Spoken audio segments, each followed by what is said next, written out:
So we grew up in Laredo, Texas, a border town. There was a lot of Mexican food all around us, and I would say there was a lot of that in our house as well. I was diagnosed with an autoimmune condition when I was 17.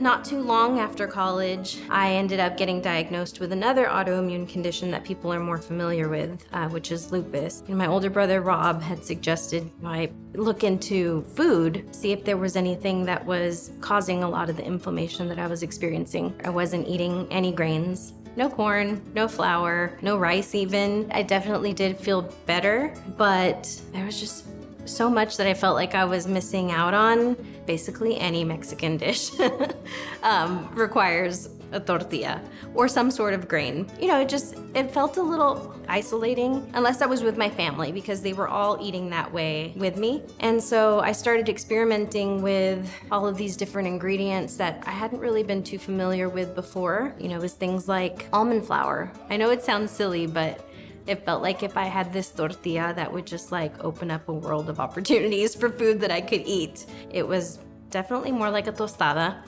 but it served the purpose at the time, and it sort of just became a staple in our house. So many dishes were back on the table again. I can really say that in doing that, it felt like there was a reconnection to that part of my culture that was so important for me. We were regularly making the tortillas. And so I was going to visit my mom and I took some. My mom was such a picky eater. I said, Mom, I brought you some of the tortillas we're making. I want you to taste it. And I can still hear her saying, "Ah, heck." So I said, okay, I'm gonna try it. And she tasted it and that was already big. And then she said, I like it. So I said, wait, Mom, don't say anything else. I got my phone out and I started recording. And I said, okay, Mom, tell Vero. And so then she looked straight into the camera and she said, Vero, these are good. I like them. What did she say? They're better than mine. They're better than mine. I was telling Vero that she would regret not starting the business and then seeing somebody else create the product. Maybe a few months after that conversation, she was driving up I-35 from Laredo to Austin with a Ziploc bag of almond tortillas so that we could go to a food co-op here called Wheatsville to go pitch them on our tortillas. Around May 1st of 2014, we put 2 cases of tortillas to the shelf. Come back May 2nd, there are no more tortillas. Within 6 months, we became the #1 selling refrigerated item. So we were outselling milk, eggs, yogurt, and hummus with an almond flour tortilla.